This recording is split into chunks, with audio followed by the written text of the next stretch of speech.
Aaron Spelling was worth $600 million when he died. His daughter Tori had starred in Beverly Hills 90210 for 10 full seasons, helping build the very legacy that made him one of Hollywood's most powerful producers.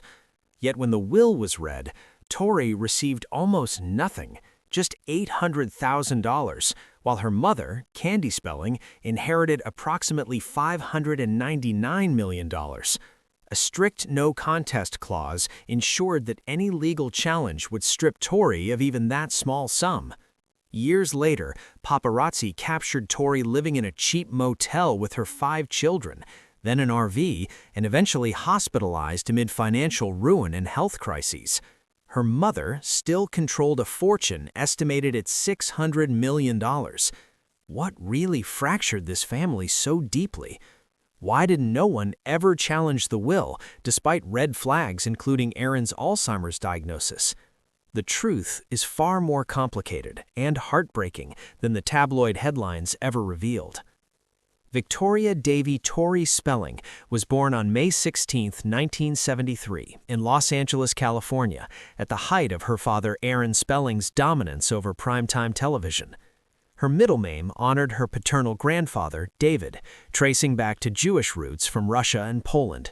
By Tori's arrival, Aaron and Candy, née Candy Genevieve Fortensky, had been married since November 23, 1968. Her younger brother, Randy Spelling, would join the family on October 9, 1978. Aaron was already being called the king of television. His shows filled so much of ABC's schedule that industry insiders jokingly said the network's initials stood for Aaron's Broadcasting Company. Tori grew up enveloped in that power. Wealth, fame, and influence were simply the air she breathed. Her education reflected this privileged bubble. She attended the ultra-exclusive Westlake School for Girls in Los Angeles, which merged with Harvard School in 1991 to become Harvard-Westlake. A place where tuition rivaled small college costs, and classmates included children of movie stars and studio executives. From the start, Tori's life unfolded in a world most people only see on screen or in magazines. The center of that world was the Manor, the sprawling estate Aaron and Candy built in Beverly Hills, purchased in 1983 for $10.25 million from Patrick Frawley, who had bought it from Bing Crosby's estate. The original 1930s mansion was demolished. Construction began immediately, costing an additional $12 million, roughly $48 million in today's dollars when adjusted for inflation. Completed in 1988 when Tori was 15, the manor spanned 56,500 square feet, larger than the White House, 55,000 square feet, across more than 6 acres. It rose 51.5 feet high, with 2 main floors, a basement, and a secret attic level dedicated entirely to storage and closets. More than 150 workers labored daily, using over 500 tons of steel and limestone imported from a single Italian quarry to ensure color consistency. Inside, the home felt like a private kingdom. Hidden passageways opened with the push of a book or statue, leading to secret rooms that turned childhood into an endless adventure. The basement housed a 2-lane bowling alley, complete with its own shoe closet, a full arcade, 3 bars, a billiards room, a doll museum featuring detailed replicas of Candy and Tori, a gym, a screening room, gift wrapping rooms, a hair salon, 5 kitchens, 16 carports, and parking for 100 vehicles. One entire room displayed Aaron's awards, each trophy a testament to his television dominance. The manor hosted royalty and Hollywood royalty alike. Prince Charles and Princess Diana stayed there in 1994, their suite forever renamed the Prince Charles Suite. Candy later recalled that virtually every star from Aaron's shows visited, alongside figures like Prince Rainier of Monaco and Jacqueline Kennedy Onassis. The kitchen was designed to serve 2 people or 800, depending on the event. For Tori, this was normal. One moment doing homework, the next learning royalty was sleeping down the hall. Aaron Spelling's career was already legendary. By 1984, his 7 shows occupied nearly half of ABC's 15 hours of scripted primetime programming. In the 1970s, he launched Charlie's Angels and The Love Boat. The 1980s brought Dynasty and T.J. Hooker. The 1990s delivered Beverly Hills 90210, Melrose Place, Seventh Heaven, and Charmed. These series didn't merely entertain, they shaped fashion, youth culture, and network strategies for targeting teenagers and young adults. Aaron became one of Hollywood's wealthiest producers, his fortune built on long-running hits that generated endless syndication revenue. Tori began acting at age 6, with Aaron arranging private coaching. She appeared in small roles on his shows, Vegas, 1981, The Love Boat, 1983, Hotel, 1983, Fantasy Island, T.J. Hooker, and even Saved by the Bell. At 17 in 1990, Aaron cast her as Donna Martin on Beverly Hills 90210. She remained for all 10 seasons until the finale in 2000, appearing in 292 of 293 episodes. To distance herself from nepotism accusations, Tori auditioned under the alias Tori Mitchell, borrowed from an Aaron Spelling film character. She read for Kelly Taylor in Andrea Zuckerman, hoping for blind casting. The effort collapsed instantly. Everyone recognized her. Aaron reportedly called casting directors and arranged meetings, treating the situation lightly. Critics and some cast members questioned her talent, assuming she got the role solely because of her father. Tori later admitted the casting probably had something to do with my dad. Donna Martin began as a minor character with short lines, the writers unsure of her range. She was often Kelly's quiet friend. On-set tension existed. Her presence carried unspoken influence through Aaron. To counter criticism, Aaron insisted Tori be paid SAG minimum wage, even as the show became a hit and others negotiated raises. He believed it demonstrated fairness. Instead, it highlighted the deeper issue. The role itself felt handed to her. Despite early backlash, Tori endured. Donna evolved into a central figure with major arcs, including a long virginity storyline ending in Season 7 and marriage to David Silver in the finale. Beverly Hills 90210 became a global phenomenon.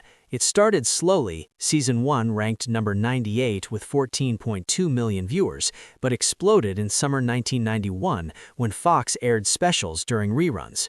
Season 2 averaged 17.6 million. Season 4 peaked at 21.7 million. Some episodes hit 14.1 ratings. The May 2000 finale drew over 25 million viewers. It aired in 20-plus countries, building a massive international fanbase. Tori branched into film. In 1994, she led with A Friend to Die For, aka Death of a Cheerleader, based on the 1984 murder of Kirsten Costas. Airing 10 years after the real event, it became the highest-rated TV movie of the year. Her performance proved she could carry dramatic roles far from Donna.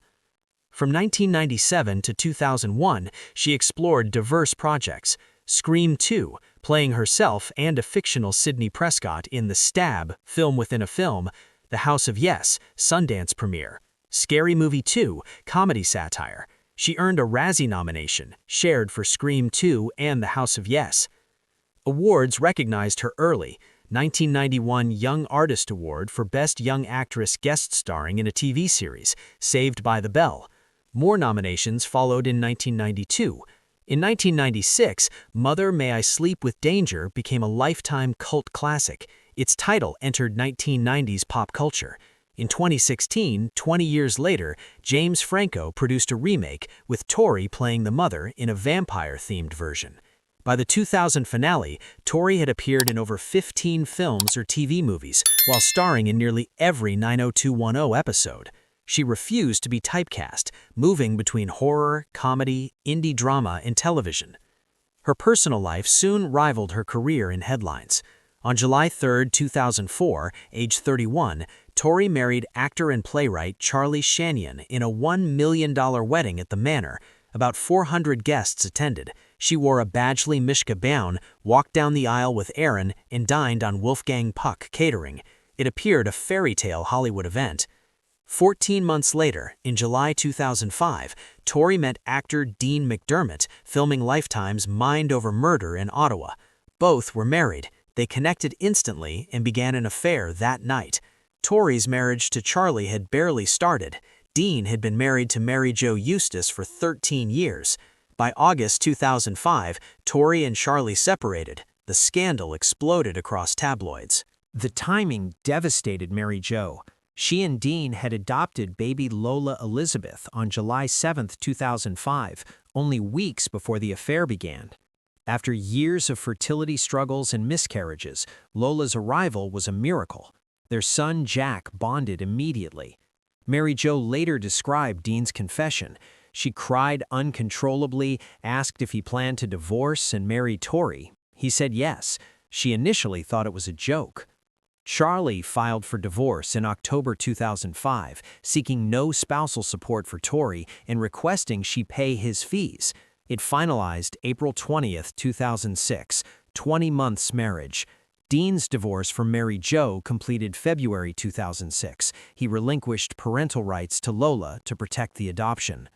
Less than 3 weeks after Tori's divorce, she married Dean on May 7, 2006, in a private Fiji ceremony. The speed became international news. The New York Post labeled her a marriage-wrecking actress. Mary Jo became a sympathetic figure, sharing her pain publicly. Tori Spelling died June 23, 2006, at home in the Manor, aged 83, 5 days after a massive stroke on June 18. His death certificate listed Alzheimer's as a contributing cause. Diagnosed with oral cancer in 2001, his health had declined rapidly. The funeral was private. He was interred at Hillside Memorial Park Cemetery in Culver City.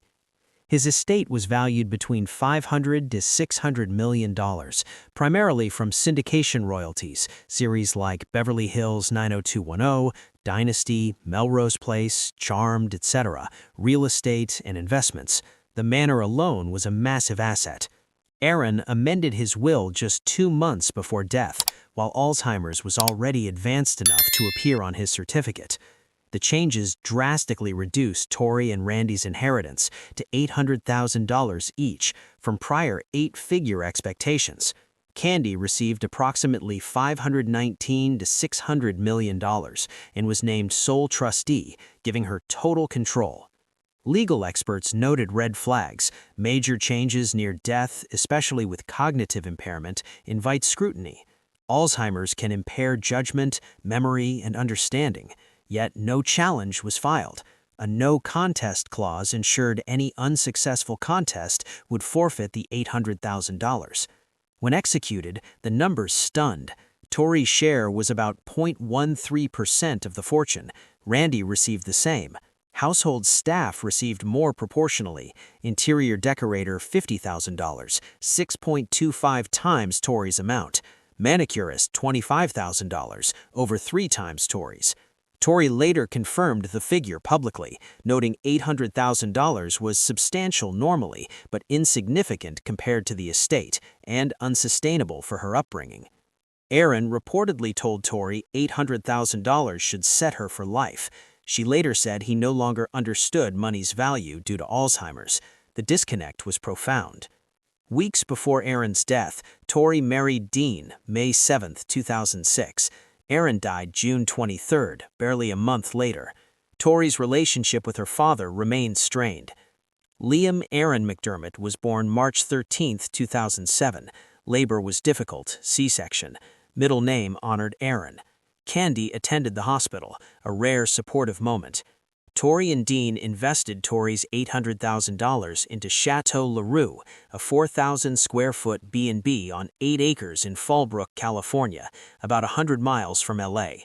Their reality show, Tori and Dean in Love, 2007 to 2008, followed renovations in chaos. Neighbors claimed they were rarely present without cameras. Tori was 8 months pregnant during much of filming. Dean brought son Jack into the family. Early relationship was awkward, later deepened, especially after Jack came out. Tori called him her bonus son by 2017. By 2013, 7 years after $800,000, Tori admitted being broke. In her memoir, she described debt and ruin. Oxygen canceled their show in 2012. Income vanished. Real estate flips failed. One Malibu home sold $200,000 below purchase. Overspending was rampant. She admitted never learning money management. Business managers handled everything since age 18. Candy publicly said Tori spent $50,000 to $60,000 per shopping trip, sometimes closing stores. Comments came while Tori drowned in debt. By 2014, estimates showed Tori and Dean burned through $18 million. Failed businesses, luxury travel, retail store flop, cars, overspending. Debts mounted. 2016, American Express sued twice, $88,000 plus unpaid. City National Bank sued for $400,000 loan, 2010. By 2017, tax liens began. By January 2023, federal and state taxes exceeded $1.3 million. By 2025, divorce filings over $1.17 million. December 6, 2013, Tori's publicist called. Dean had an affair in Toronto with 28-year-old Emily Goodhand. They met at Pravda Vodka Bar. Affair unfolded at Fairmont Royal York Hotel, 2 nights. Emily sold the story to Us Weekly. Details exploded pre-Christmas. Tori confronted Dean outside. She later described physical shock, racing heart, inability to speak. She filmed the pain for their reality show, reliving it on camera. Dean admitted breaking her trust and heart, destroying 7 years.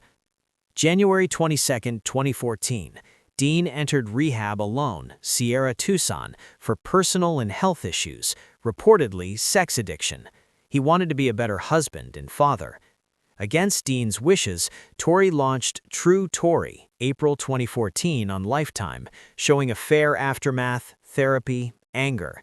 Cameras filmed real sessions with Dr. Wexler in raw confrontations. Dean begged delay. Tori refused, insisting fans deserved truth. He agreed from guilt. Accusations arose. Jezebel and TMZ claimed scandal fabricated for TV deal. Some said Emily didn't exist. E-News sources confirmed affair and rehab were real. While cleaning storage, Tori found mementos from Charlie Shanian marriage. Guilt surfaced. Therapists suggested apology. They met privately at church Charlie chose. After 2 hours, Tori returned in tears, calling Charlie a good man who endured public judgment. Dean feared she'd remember how good that life was. May 2023, extreme mold found in rental home, inhabitable after 3 years exposure. Tori posted mold photos, urgent care visits, begging for mold lawyer. All 5 children, ages 6 to 16, endured endless sickness, rashes, dizziness, fatigue, fevers, respiratory issues. Doctors couldn't explain until mold confirmed. Leaving created crisis. July 2023, photographed in Woodland Hills Motel, around $100 a night. August, RV at Ventura County Campground. Family bounced between temporary spots. Tori confronted paparazzi at Motel, asking if they were parents and understood doing anything for children. She shared realtor mockery claims. Financial ruin crushed them. 1.7 M plus tax debt, 1.2 M plus IRS, 500K plus California, 37K Amex, 400K City National, 288K school, more. Dean earned approximately $3,800 a month, counselor. Tori, $3,000 to $6,750, depending on work. Candy, worth approximately $600 million, remained distant, estranged since Aaron's death. Reports said Candy offered housing. Tori declined. After Dean's June 2023 separation announcement, Candy reached out, assuring children would be secure. Stress broke Tori. August 17, 2023, hospitalized in LA, posted IV photo, miss my kids. Later photographed leaving in a wheelchair, bruised, unsteady.